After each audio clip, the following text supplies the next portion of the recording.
As you know, football is coming up with Mike Patriots at the Meadowlands, Pats and Giants. Mike, come on in. This is Giant Stadium in the Meadowlands, where 75,000 fans have come to see if the New York Giants can survive against the New England Patriots. For the 1986 Giants, it was a year of dreams, a year of individual and team heroics, of near-perfect execution, and footballs that bounced just the right way. A year that ended 31 seasons of frustration for the Giant players and fans. But 1987 has been a nightmare, starting with the season opener against the Bears. The Giants lost that one 34-19, coming apart in the process and setting the tone for what would follow. After a 2-point loss to Dallas, the players walked out on strike, and the fans walked out with them. It was especially hard on Bill Parcells, who had a replacement team that may have been the worst in the league. The regulars were playing touch football outside the stadium, and it looked like the replacements should have been doing the same.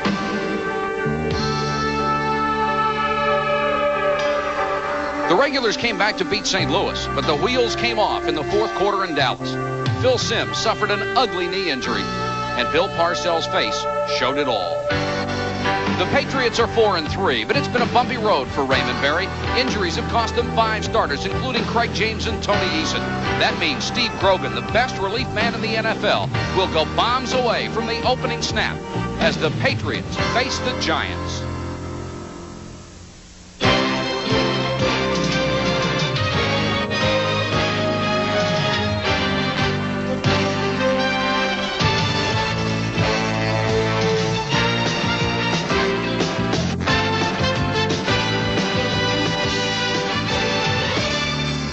From Giant Stadium, ESPN presents the National Football League. The New England Patriots against the New York Giants.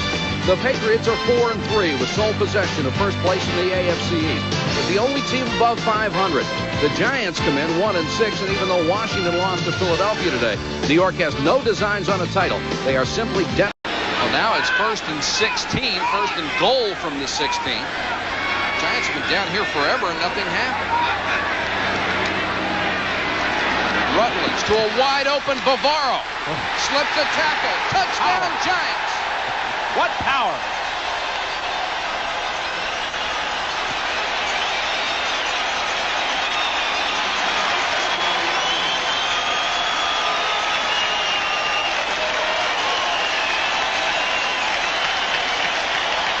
He got away from Ronnie Lepet. Well, you know, the great ones make it look easy, and this is what he does. After making the catch, I thought he was going to power over the man. Instead, he just sort of let him glance off. It looked like a flat rock on a frozen pond. Allegre to try the point after. It's true. And with 5:50 to go in the first half from Giant Stadium, it is the Giants breaking on top with 7. The Patriots 7-0. New York Giants 5:50 to go in the first. Man who is probably the best defensive back in football. He outran him and he outfaked him. Another 1st and goal for the Giants.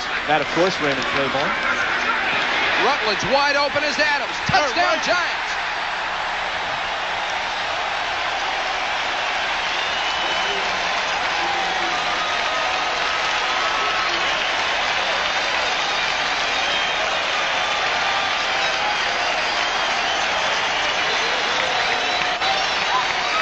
I like this kid, Adams. He's got to figure in the future plans of the Giants very heavily. He gives such a dimension to the Giants. Well, he runs, he blocks, and look at this. He catches over his shoulder. What beautiful catch.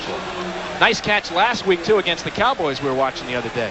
Well, I'm sure the Patriots are going to be a little concerned about why he came so open on a swing pattern like that. Allegre comes on and converts.